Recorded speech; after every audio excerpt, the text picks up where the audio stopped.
오늘 설교 제목은 영혼을 품은 지금입니다. 우리가 전도서 말씀을 많이들 읽고 들었는데요. 전도서 하면 떠오르는 한 구절이 있습니다. 무엇이죠? 헛되고 헛되니 모든 것이 헛되도다. 이 구절 때문에 사람들은 전도서를 허무주의의 책의 결정이라고 봅니다. 세상 다 헛되니 대충 살자라는 메시지로 이어질 수 있는 위험한 말씀 중에 하나가 바로 전도서이죠. 최근에 제가 청년들과 독서 모임을 하는데 청년이 저에게 그 독서 모임 말미에 질문했습니다. 목사님, 인생이 헛되고 헛된데 젊은 친구가 목사님은 어떻게 사세요? 라고 질문하는 겁니다. 여러분, 이 청년의 질문이 참 이해가 됩니다. 전도서를 들으면서 그가 가졌던 생각이 어떤 생각인지도 이해가 되고요.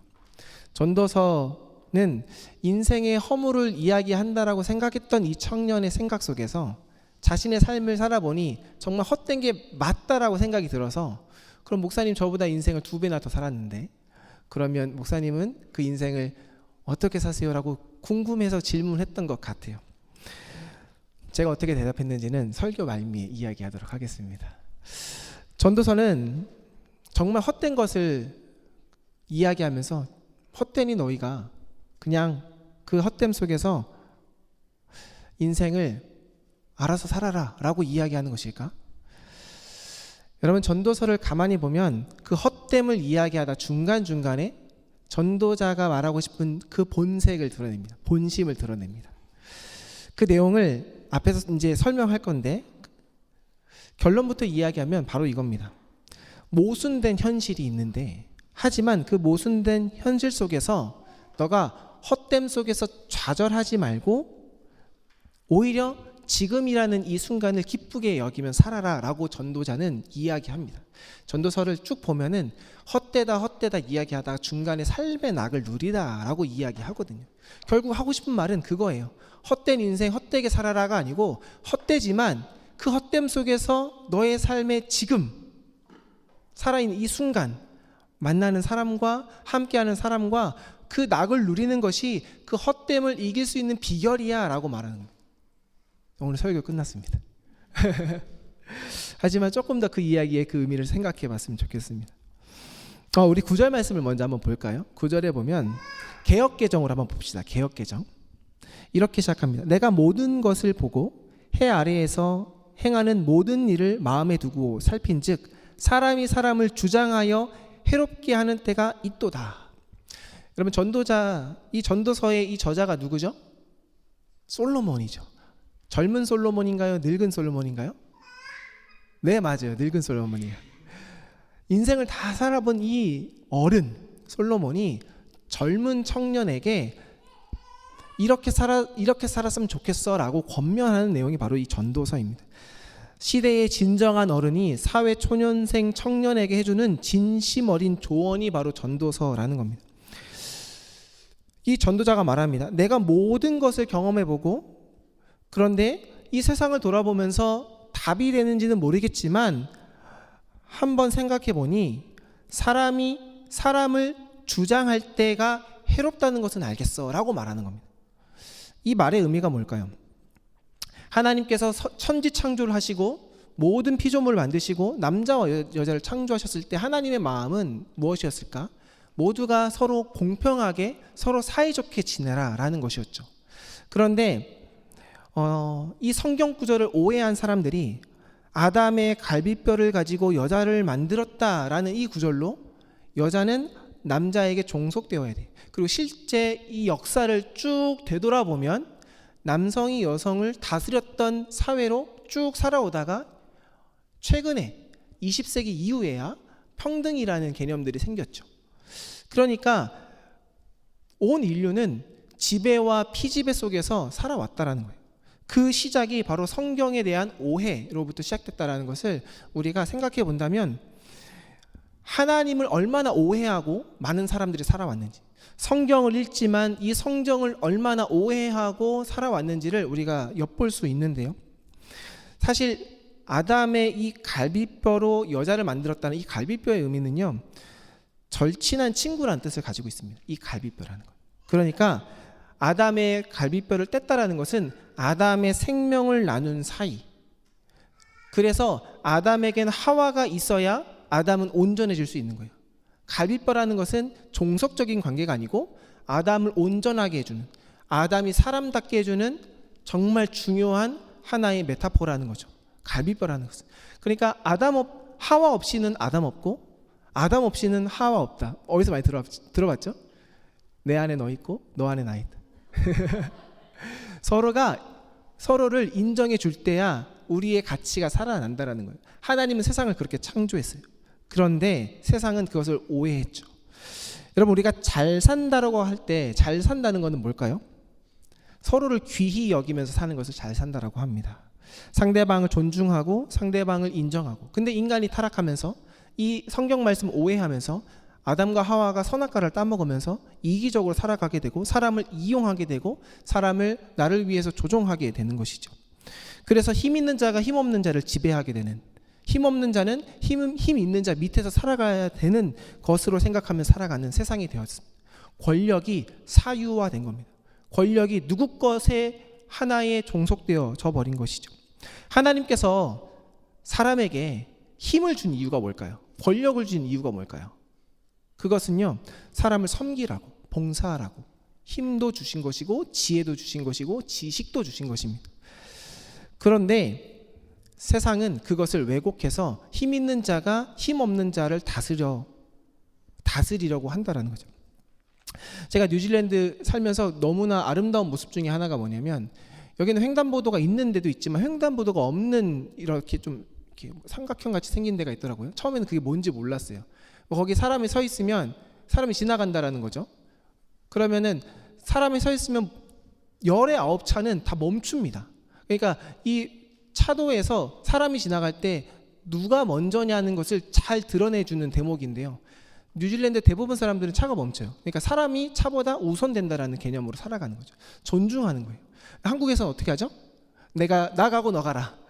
차가 먼저 지나가 버리죠. 저도 한국에서는 그렇게 지나갔는데 처음에는 몰랐는데 그런 걸 보면서 저도 자연스럽게 멈추게 되더라고요.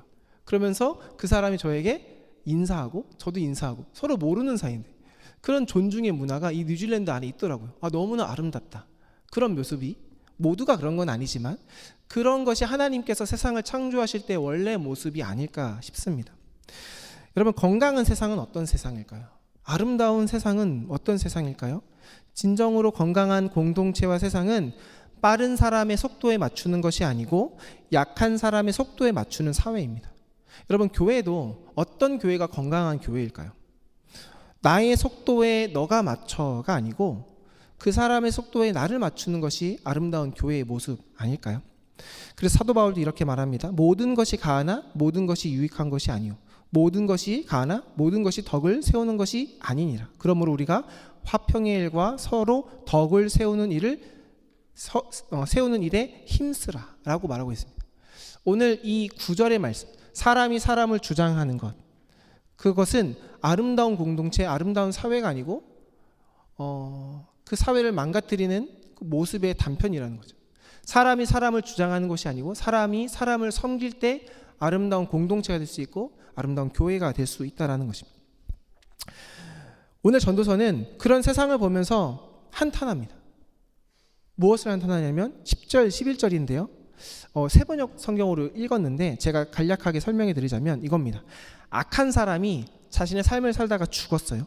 그런데 그 무덤에 죽은 것을 보고 그 사람들은 장지에서 돌아오는 길에 그 악한 사람을 칭찬한대요. 그리고 11절에 이렇게 말하면 사람들은 왜 서슴지 않고 죄를 짓는가? 그 이유는 악한 사람이 악한 일을 하는데도 바로 벌이 내리지 않기 때문이다. 한번 생각해 보십시오. 누군가가 잘못을 저질렀어요. 근데 바로 그 즉시 그 자리에서 처벌을 행한다면 사람들이 죄를 지을까요? 아닙니다. 운전할 때 길가에 10m마다 CCTV가 설치가 되어 있다면 사람들이 속도 위반을 하거나 그 정차선을 넘을까요? 아마 아닐 겁니다. 즉각적으로 감시와 처벌이 행해지면 그 사회는 아마 사람들 모두가 악을 행하지 않을 겁니다. 문제는 뭘까요? 악을 행했는데 즉각적인 처벌이 없기 때문에 사람들은 계속적으로 악을 행한다라는 것이죠. 12절에 그래서 이렇게 말합니다.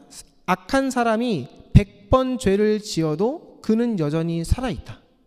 14절에 이 세상에서 헛된 일이 벌어지고 만다. 악한 사람이 받아야 할 형벌은 악인이 받는 것이 아니라 오히려 의인이 받는다. 그 세상을 전도자는 한탄하면서 이야기를 해요. 그러면 이 이야기를 듣는 사람은 어떤 생각이 들까요? 다시 돌아가서 허무하니 허무하게 살자. 헛되니 내 마음대로 인생을 살자. 쟤도 죄를 지으니 나도 죄를 짓자. 그렇지 않겠습니까? 이럴 때 사람들이 묻는 거예요. 그럼 선하게 살아서 뭐 할까요? 악인이 잘 되는데 나도 똑같이 이익을 따라서 악을 행하면 되는 거 아닌가요? 라고 질문을 하게 되죠. 그런 상황에서 전도자가 이야기를 하는데 이 전도자의 이야기를 하기 전에 우리 앞에 계신 함께하는 우리 성도님들은 그런 악인들의 팽배한 이 사회 속에서 어떠한 마음으로 살아가시나요? 저는 개인적으로 이 질문 앞에 제가 좋아하는 시를 늘 마음속에서 읊으며 살아가는 것 같습니다. 윤동주 시인 아시죠? 네, 윤동주 시인이 너무나 유명한 서시라는 이 시를 썼는데 아마 제가 읊어드리면 다 알 거예요. 이런 내용입니다. 죽는 날까지 하늘을 우러러 한 점 부끄럼 없기를 잎새에 있는 바람에도 나는 괴로워했다. 여러분 이 구절 아마 들었던 적이 있을 겁니다. 사람들이 그 당시에 일제강점기에 모두가 다 나라를 배신하고 자기 뜻대로 자기 이익을 위해서 살아가는 그 시대 속에서 이 윤동주 시인은 내가 하늘을 우러러 하나님 앞에서 나는 부끄럼 없이 살기 원한다. 그래서 나의 이 감수성, 잎새에 있는 이 바람이 슬퍼하는 그 슬픔을 내가 느끼면서 나는 괴로워하면서 오늘 하루 정직하게 살 거야 라고 말하는 이 시인의 마음. 이 윤동주 시인은요, 내가 나 한 사람 조국을 위해서 헌신하고 희생하고 정직하게 살 때 그 누군가도 보상하지 않을지라도 내가 선을 행할 때 선을 행해서 결국 내가 보상을 받고 행복해지고 이익을 누리는 것을 사람들이 생각하는 그때에 선을 행함으로 보상이 오는 것이 아니라 선을 행함으로 고난이 올지라도 나는 하늘을 우러러 부끄럼 없이 살기 위해서 나는 정직하게 살 거야 라고 이 윤동주 시인이 삶을 살았고 그 시를 통해서 많은 사람들에게 위로를 줬고 함께 그렇게 살아가자라고 권면했다는 거예요. 저는 이 시가 저의 마음속에 늘 중심에 있어요. 그래서 오늘 전도자의 이 질문 앞에 그럼에도 불구하고 나는 정직하게 살고 싶어라고 이야기하고 싶다라는 거죠. 여러분은 어떠세요? 선을 행할 때 보상을 기대하십니까? 하나님 앞에 악인들이 팽배하는 그 사회 속에서 악인들이 100번, 10번 넘어지지 않고 승승장구하는 이 시대 속에서 그 시대를 바라보면서 나도 조금 죄를 지어야지 그래도 괜찮지 않을까라고 생각하시나요?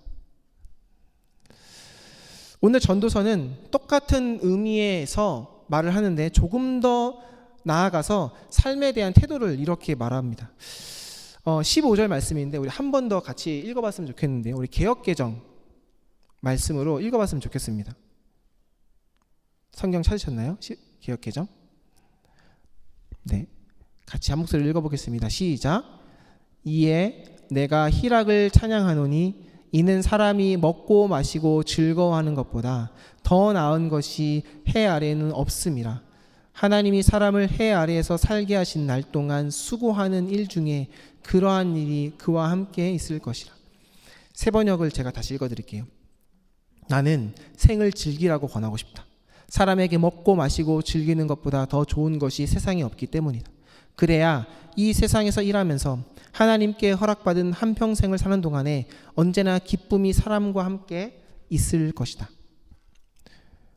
악인이 팽배하는 이 세상 속에서 우리도 똑같이 악인과 같이 살거나 아니면은 좌절하거나 정말 절망할 수밖에 없는 그 세상 속에서 우리가 어떻게 그것을 극복하고 그것을 담대하게 이겨내 나갈 수 있느냐? 전도서는 이렇게 말합니다. 희락을 찬양해라. 세번역에서는 생을 즐기라. 이 희락이라는 말이 히브리어로요, 삼하라는 말이거든요. 삼하. 그 뜻은 기쁨, 유쾌한, 밝은 마음이란 뜻입니다. 이것은요, 그냥 혼자 히덕거리면서 즐거워하는 것을 뜻하는 것이 아닙니다. 이 즐거움이라는 것은요, 공동체 안에서 서로 위로하고 즐거워하고 서로 즐거워하는 것을 뜻합니다. 밝은 마음을 잃지 않는 것을 뜻합니다. 우리가 세상 속에서 억울함을 당했을 때 이런 생각 들지 않나요? 나 혼자만 억울함 당했어. 이 세상에 이런 억울함을 당한 사람은 나 혼자밖에 없을 거야 라고 생각하면서 좌절할 때가 있지 않습니까? 그럴 때 교회를 가거나 혹은 친구를 만났는데 혹은 부모님에게 이 이야기를 얘기했는데 그가 이렇게 말하는 거예요. 나도 그거 경험한 적 있어. 그랬는데 내가 그것을 이렇게 했는데 그것이 좀 참아지더라. 그럴 때 얼마나 힘들었겠니? 라고 같이 공감해주는 한 사람이 있다면 억울함을 당해서 정말 힘들었을 때 그 억울함이 조금 더 위안이 되는 것을 경험해 보지 않습니까? 나랑 똑같은 아픔을 경험한 한 사람을 만나서 그 사람과 그 대화를 나누면서 나와 똑같은 사람이 또 여기도 있구나라는 것을 느꼈을 때 우리의 억울함이 조금 더 해소되어지는 것을 보게 되는데요. 이렇듯 함께 누군가와 그 아픔을 나누는 누군가가 있다면 그것은 우리에게 안도감도 주고 그리고 나에게 위로도 준다라는 것이죠. 여기서 희락을 찬양하다라는 것은 그 희락 안에서 우리가 감사하라는 뜻이고 그 희락을 즐기라라는 말인데 그 희락은 무엇이냐면 나와 함께 아픔을 공감해 줄 수 있는 누군가와 대화를 할 때 오는 그 위로를 뜻합니다. 그 위로를 맛본다면 감사하라는 것이죠. 그 위로를 맛봄 속에 우리는 절망 속에서 희망을 볼 수 있다는 겁니다. 나 혼자 이렇게 어렵게 사는 것이 아니구나. 나 혼자 고난 가운데 있는 것이 아니구나. 내 옆에 있는 지체도 내가 아는 목사님도 똑같이 하루에 작은 돈을 벌어서 렌트비를 내고 허덕허덕 걸으면서 살아가는구나. 하나님 앞에 기도하면서 응답되지 않는 기도로 씨름하고 있구나. 열심히 사는데 병에 걸려서 아프고 있구나. 나만 그런 것이 아니고 나와 함께하는 이 동역자들도 똑같은 문제로 하나님과 함께 씨름하고 있구나. 근데 그와 함께 교제하고 위로하고 기도하면서 나아갈 때 오늘 전도자는 무엇이 우리에게 주어지냐라고 말하냐면 바로 희락이 주어진다라고. 그 희락을 너희가 찬양하고 감사하고 즐기라 라고 말하는 것입니다. 이 생은요, 그냥 우리의 삶을 쾌락주의에 빠져서 그냥 멋대로 즐기라라는 것이 아닙니다. 그 히브리어의 원어의 의미는 바로 공동체 안에서 느끼는 바로 그 희락을 찬양하고 감사할 때 우리는 그 허무주의적인 삶에서 하나님 나라를 경험하고 맛볼 수 있다라고 이야기하는 것이죠. 고대 철학자 중에 에피쿠로스라는 학자가 있어요. 혹시 들어본 적 있으시죠? 에피쿠로스 학파라고 해서. 이 에피쿠로스 하면은 쾌락주의가 떠오르는데요. 이 에피쿠로스가 말한 이 쾌락주의를 영어로 말하면 헤도니즘입니다. 헤도니즘. 쾌락주의라는 한글로 번역하면 좀 뭔가 세속적이고 반기독교적인 것 같아요. 쾌락만 추구해라 라고 들려요. 하지만 영어로 보면 헤도니즘인데 이 의미가 뭐냐면 이 에피쿠로스가 말한 것은 육체적인 쾌락을 느끼면서 인생을 막 살아라 라고 이야기하는 것이 아니라 여기서 말하는 이 쾌락주의 헤더시즘은 고통 없는 평온한 상태를 누리기 위해서 너는 우정을 나누고 사색을 해라 라는 뜻을 가지고 있어요. 어쩌면 기독교에서 말하는 오늘 전도자가 말하는 이 희락의 의미와 정말로 유사합니다. 그래서 이 에피쿠로스가 무엇을 말하냐면 우리 인생에 정원이 있는데 정원에 있는 그 꽃 한 송이를 잘 가꾸는 마음으로 오늘 현재를 기뻐하며 지내는 것이 바로 쾌락이다 라고 말하는 거예요. 우리 인생은 정원과 같다는 거예요. 하나님께서 아담과 하와에게 에덴 동산을 맡기셨죠. 그것을 다른 말로 하면 정원인 것 같습니다. 하나님이 그 정원을 아담과 하와에게 위임했어요. 잘 가꾸라고.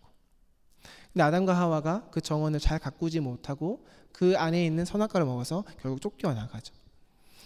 오늘 우리가 살아가는 이 세상도 하나님은 정원이라고 말합니다. 우리의 인생도 정원이요, 우리 내면에 있는 우리의 자아도 정원이요, 우리가 함께 살아가는 이 교회 공동체도 정원입니다.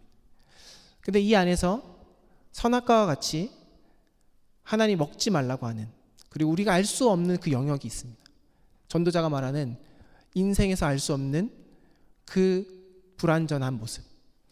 의인은 복을 받고 악인은 저주를 받아야 되는데 의인이 저주를 받고 악인이 복을 받는 그 헤게모니 속에서, 그 선악과와 같이 이것을 먹으면 죽는다 그랬는데 그 죽는 게 무엇인지 잘 이해할 수 없는 그 무언가가 이 세상을 지배하는 상황 속에서 우리는 여전히 그 정원을 잘 가꿔야 한다라는 것이죠. 어떻게 잘 가꿀 수 있을까요? 오늘 전도자는 말합니다. 희락을 누리라. 어떤 희락이요? 공동체 안에서 사랑의 교제를 나누는, 우정의 공동체 안에서 희락을 누리는 그 열심으로, 그 생을 누리는 그 기쁨으로 우리가 그 허무주의적인 세상 속에서 생을 기쁨 가운데 누릴 수 있다라고 말합니다. 그래서 그 희락은 공동체 안에서 누릴 수 있는, 지금 내 곁에 있는 사람과 함께 누리는 기쁨이라고 말할 수 있습니다. 옆에 있는 지체를 한번 잠깐 바라볼까요? 아마 친한 분과 같이 앉았을 텐데 그 지체를 바라보면서 이렇게 조금 이야기했으면 좋겠습니다. 당신은 꽃처럼 귀한 분입니다. 당신 때문에 오늘이 유쾌합니다. 제가 우리 교회 온 지 한 6개월 됐거든요. 저한테 가장 인상 깊었던 장면이 하나가 있어요. 그건 뭐냐면 얼마 전에 이사했던 한 집사님이 계십니다. 이사를 하는데 누가 도와주러 간다는 거예요. 아니, 그 전에 도와달라 그러는 거예요. 근데 알겠다고 도와주러 간 거예요. 그러면 노동에 대한 대가를 받아야 되는데 짜장면 한 그릇으로 퉁치는 거죠. 근데 그 장면이 별거 아닌데 저한테는 너무나 이상적이었어요. 옛날 생각이 막 나는 거예요. 여러분, 자본주의 사회는요, 시간이 곧 돈입니다. 그 젊은 청년들이 엄청난 힘과 노동력으로 누군가의 집에 가서 아무런 대가 없이 돕는다라는 것은 쉬운 일이 아니에요. 근데 어떻게 그렇게 쉽게 이루어졌을까요? 나누는 기쁨이 있다라는 거예요. 그럼 어떻게 그렇게 쉽게 누군가에게 도와달라고 이야기할 수 있을까요? 도와달라는 것이 부담이 아니고 그것이 나에게는 그 도움이 필요하다라는 이야기할 수 있는 나의 공동체, 나의 가족이라는 마음 때문에 그렇게 쉽게 이야기할 수 있다는 겁니다. 자본주의 사회, 허무주의적인 이 사회 속에서 우리 공동체 안에서 그 기쁨이 있구나. 누군가에게 쉽게 도움을 요청할 수 있고 내가 그 도움에 내가 도와줄 수 있는 존재로 다가갈 수 있고, 바로 거기서 오는 별것 아닌 그 교제 안에서 하나님이 우리에게 허락하신 기쁨과 희락이 있다라는 것입니다. 저는 이 희락을 우리가 계속해서 이어나가길 축복합니다. 말씀을 정리할게요. 우리가 너무나 잘 알고 있는 톨스토이가 한 소설에서 이렇게 말했습니다. 3가지 질문이란 소설이에요. 우리 인생에 가장 중요한 3가지가 있는데 가장 중요한 때는 지금이고 가장 중요한 사람은 지금 내 앞에 있는 사람이며 가장 중요한 일은 그 사람에게 선을 행하는 것이다.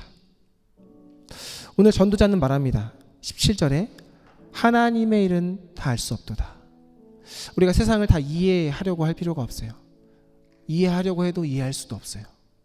세상의 헛됨을 우리가 과학적으로 증명하려고 해도 계속 모순에 빠질 거예요. 사실 우리 인생은 그렇게 모호합니다. 그 모호함 속에서 우리는 오늘 그냥 그렇게 하루를 살아가요. 그런데 중요한 것은 그 지금 내 곁에 누가 있느냐. 하나님께서 우리에게 이 거룩한 교회 공동체를 허락하셨다는 겁니다. 이 공동체 안에서 우리가 이 거룩함을, 이 건강함을 어떻게 유지할 수 있느냐. 계산하지 말고 희락을 누리십시오. 누군가의 도움이 느껴진다면 대가 없이 도우십시오. 내가 도울 수 있는 힘과 능력이 있다면 지배하려고 하지 말고 섬기십시오. 그 안에 희락이 있습니다. 그 희락이 이 허무주의적인 이 세상 속에서 우리를 하나님 나라를 맛보고 예수 그리스도의 그 십자가의 그 사랑을 풍성하게 만들 줄로 믿습니다. 우리의 인생은 오늘의 합입니다. 우리가 오늘 어떻게 살아가느냐에 따라서 우리 인생은 결정됩니다.